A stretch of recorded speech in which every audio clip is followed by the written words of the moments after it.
Oh, come now, son. Don't do those things. All right, boys, follow me. There is a side of Hollywood history rarely remembered. The lives of stars who once filled theaters and headlines only to fade quietly when the applause ended. Long after the cameras stopped rolling, many were left without recognition, support, or a place in the story they helped create. Who are you? What do you want? Bobby Driscoll. Bobby Driscoll was born on March 3, 1937, in Cedar Rapids, Iowa, and became one of Disney's earliest and most successful child stars. The bright-eyed boy audiences remember from Song of the South, 1946, and So Dear to My Heart, 1948. In 1949, he also starred in the acclaimed thriller The Window, and that same year, he received the Academy Juvenile Award as the Outstanding Juvenile Actor of 1949. In 1953, Driscoll reached immortality as the voice and animation model for Peter Pan, the boy who never grew up. But Hollywood rarely grows with its child stars. As Driscoll entered adolescence, his contract with Disney ended, and the roles that once came easily disappeared. By his early 20s, he was struggling financially and battling addiction. He was arrested several times on drug-related charges and spent time in a California narcotics rehabilitation program. In the early 1960s, hoping for a fresh start, Driscoll moved to New York City, drifting through Greenwich Village and attempting to pursue art while surviving on odd jobs. The comeback never came. On March 30, 1968, his body was discovered in an abandoned building in New York's East Village. He carried no identification and was buried as a John Doe on Hart Island, the city's potter's field. It was only in late 1969, after his mother continued searching for him, that fingerprint records confirmed his identity. In one of Hollywood's cruelest ironies, Disney's Peter Pan became exactly what the industry left behind: a child who never grew up, lost between fame and forgetting. Florence Lawrence.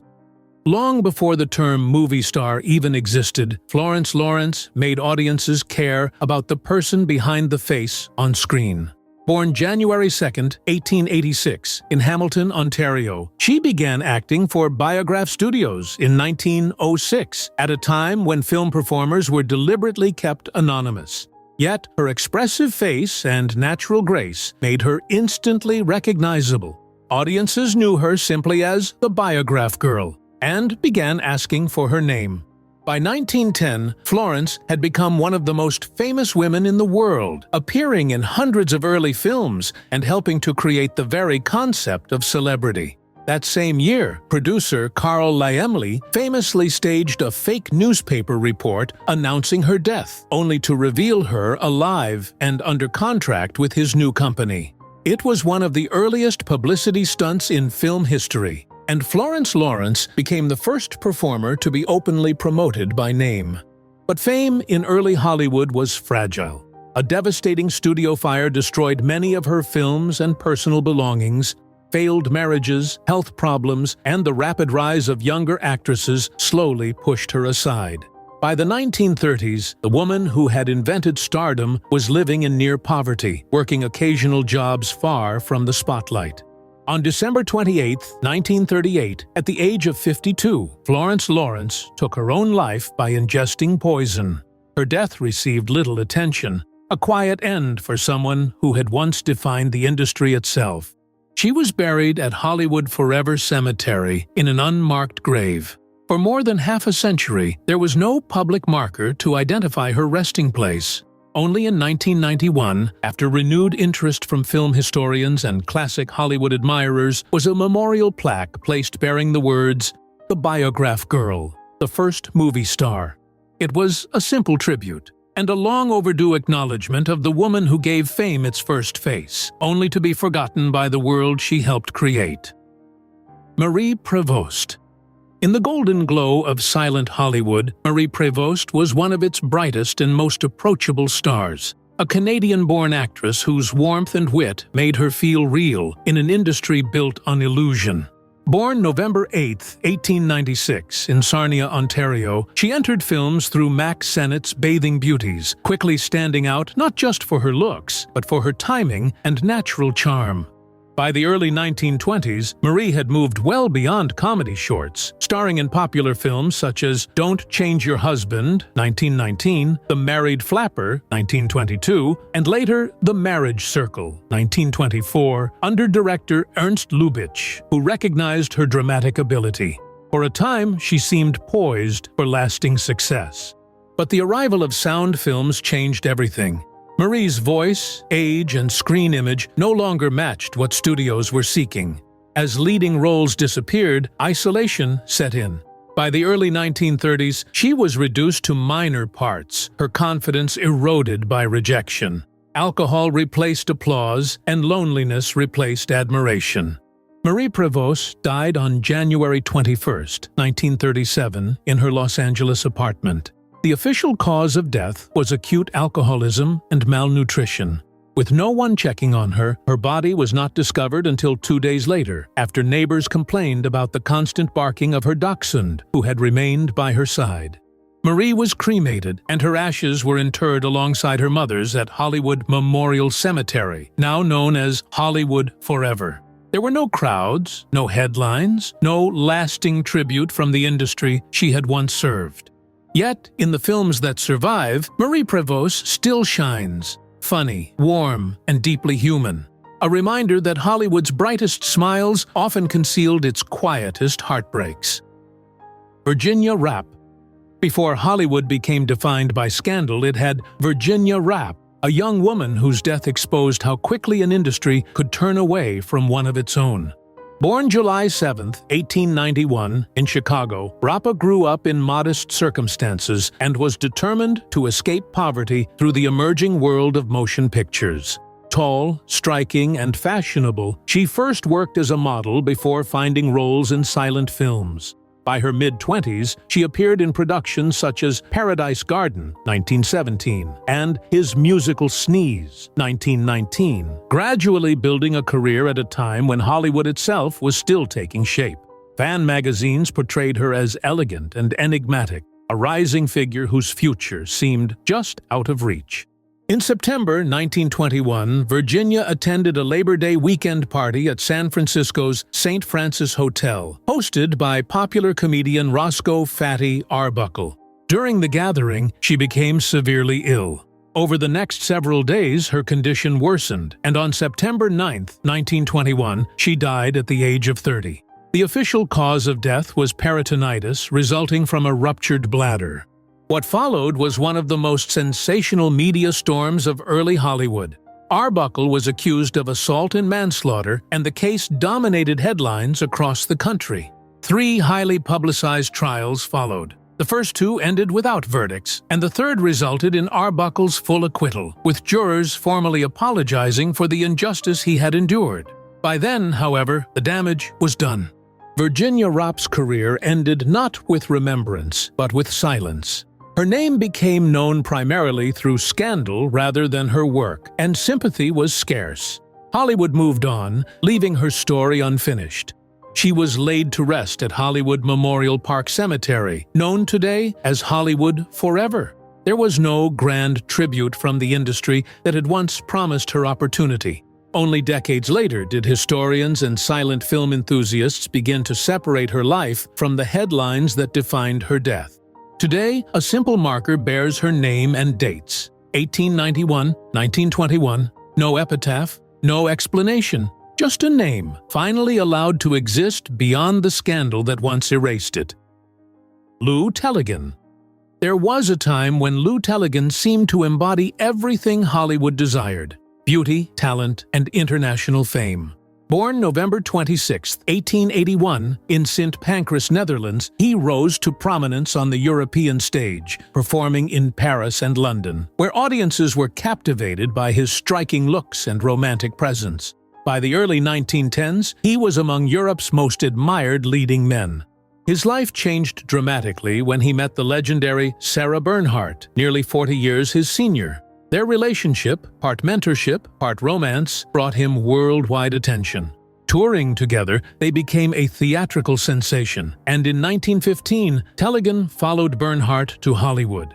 He transitioned smoothly to film, starring in pictures such as The Victoria Cross, 1916, The Forbidden City, 1918, and The Unknown Love, 1919. For a brief but brilliant period, his fame rivaled that of the era's greatest romantic idols. But Hollywood is unforgiving to those who age out of fashion. As sound films arrived, studios turned toward younger faces and different voices. Tellegen's career collapsed quickly. Financial losses and a bitter divorce from opera star Geraldine Farrar in 1923 drained his fortune. By the early 1930s, the man once adored by millions was living modestly in Los Angeles, taking small stage roles and quietly borrowing money to survive. On October 29, 1934, at the age of 52, Lou Tellegen took his own life in his Los Angeles residence. The shocking method made brief headlines, but the reaction was muted. Hollywood, already moving forward, barely paused. He was cremated, and his ashes were scattered at sea, leaving no grave, no monument, and no physical place of remembrance. It was a silent ending for a man whose face had once filled theaters around the world, and whose disappearance felt as complete as if the spotlight had simply been switched off. Barbara Lamar. They once called her the girl who was too beautiful. Born July 28, 1896, in Yakima, Washington, as Ratha Dale Watson, Barbara Lamar was intelligent, ambitious, and fiercely creative. She began her Hollywood career not as an actress, but as a screenwriter, contributing story ideas and scripts before stepping in front of the camera in the early 1920s. With her dark eyes, sculpted features, and hypnotic presence, Lamar quickly became one of the silent era's most magnetic stars.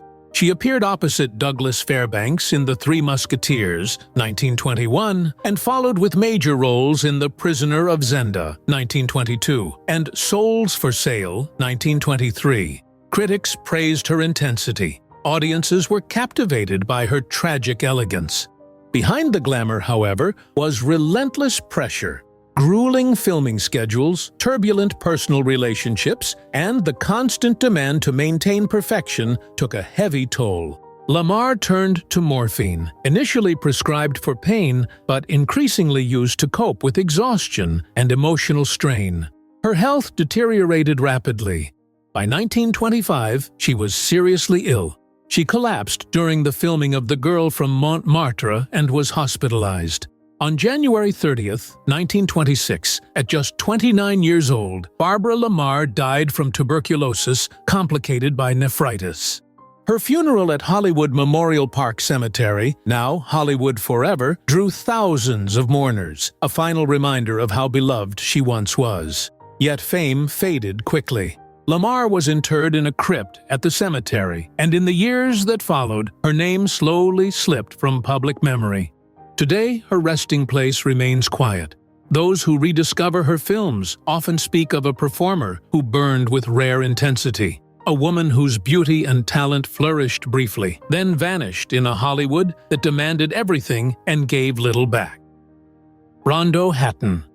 Among Hollywood's most haunting figures stands Rondo Hatton, a man whose appearance became both his burden and his legacy.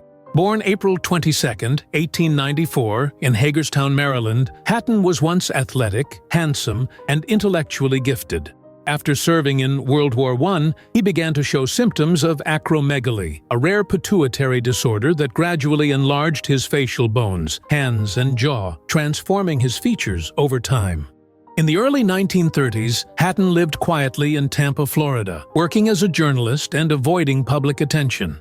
His life changed when Hollywood took notice.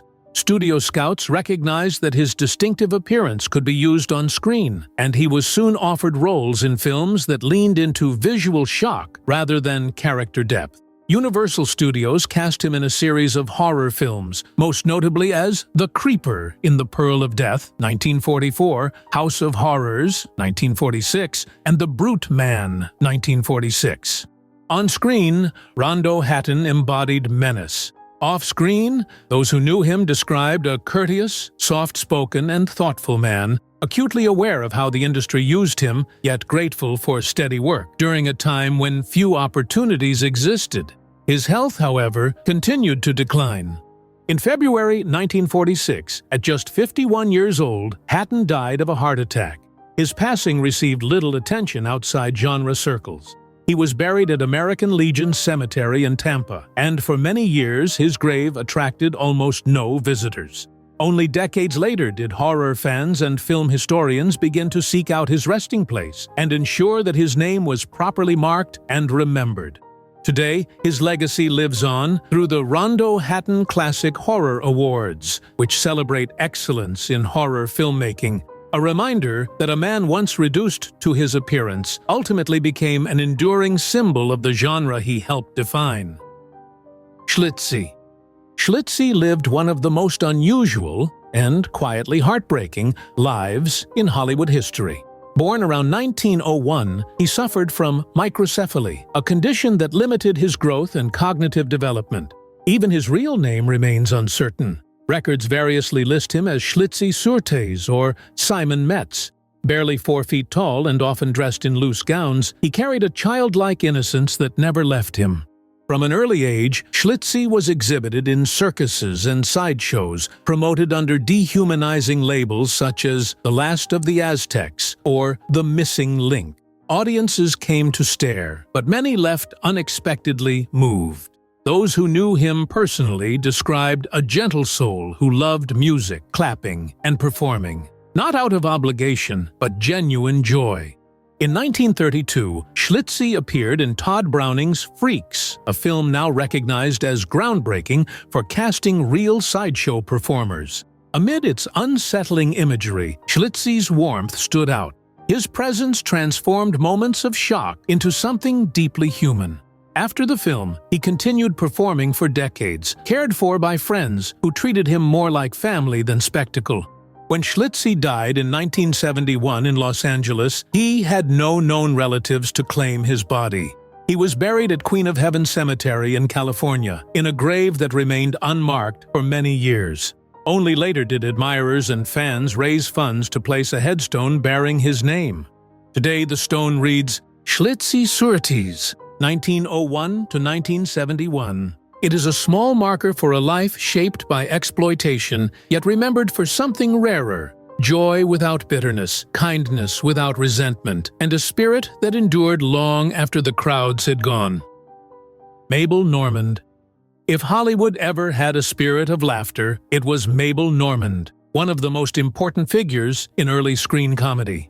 Born on Staten Island, New York, in the early 1890s, she entered motion pictures around 1909, when cinema itself was still in its infancy. With fearless physical comedy, sharp timing, and an instinctive understanding of film humor, she quickly became the heart of Mack Sennett's Keystone Studios. Mabel was far more than a performer. She wrote, directed, and produced films at a time when women rarely held creative authority in Hollywood. She worked closely with Charlie Chaplin in his early screen career, starred alongside Roscoe "Fatty" Arbuckle, and helped define the language of slapstick comedy. On screen, she was bold and radiant. Off-screen, friends described her as generous and loyal, though deeply affected by the pressures of fame. Her career took a devastating turn in 1922 when she was drawn into the scandal surrounding the murder of director William Desmond Taylor. Although she was never charged and no evidence linked her to the crime, public suspicion and relentless gossip damaged her reputation. Studios distanced themselves, and opportunities slowly vanished. As her career declined, tuberculosis weakened her health. Still, she continued to work when possible, determined not to disappear entirely. On February 23, 1930, Mabel Normand died at a sanitarium in Monrovia, California, still in her mid-30s. She was buried at Calvary Cemetery in Los Angeles. Her grave has always borne her name, yet for decades her legacy was overshadowed by scandal rather than celebrated for innovation. Only later did film historians begin to restore her place in history, recognizing that without Mabel Normand, screen comedy, and perhaps Hollywood itself, would look very different. Carl Alfalfa Switzer. Carl "Alfalfa" Switzer was once one of the most recognizable child stars in America, the freckle-faced boy with the unruly cowlick from Our Gang, later known as the Little Rascals. Born August 7, 1927, in Paris, Illinois, he was discovered along with his brother Harold by producer Hal Roach while performing in a Hollywood cafe. At just 7 years old, Carl joined the series and became a national favorite. As Alfalfa, he embodied childhood itself, stubborn, awkward, endlessly earnest. But fame arrived early and left just as quickly. When Our Gang ended in 1940, Carl was only 13, and Hollywood struggled to see him as anything beyond the character he had made famous. He found small roles in later films, including brief appearances in It's a Wonderful Life, 1946, and The Defiant Ones, 1958, but sustained success never followed. By the 1950s, Switzer had drifted far from the studio system. He worked a string of ordinary jobs, training hunting dogs, guiding trips, and tending bar, trying to build a life outside the shadow of his childhood fame. Friends remembered him as warm and generous, but also impulsive and quick-tempered when frustrated by his circumstances. On January the 21st, 1959, Switzer became involved in a confrontation at the home of Moses Bud Stilts in Mission Hills, California, over a disputed debt related to a missing hunting dog. During the altercation, a gun was fired, and Carl Switzer was fatally wounded at the age of 31. Authorities ruled the shooting justifiable homicide, though later accounts from witnesses questioned aspects of the official version. The case was never reopened. Switzer was buried at Hollywood Forever Cemetery beneath a small bronze plaque bearing his name and dates, 1927, 1959. There was no monument, no ceremony befitting a former star. Only a quiet marker for a man who once made millions laugh before Hollywood moved on and left him behind. In the end, fame fades, and even the brightest stars can be forgotten. Hollywood moves on, but history remembers when we choose to remember, and for a moment, those voices return.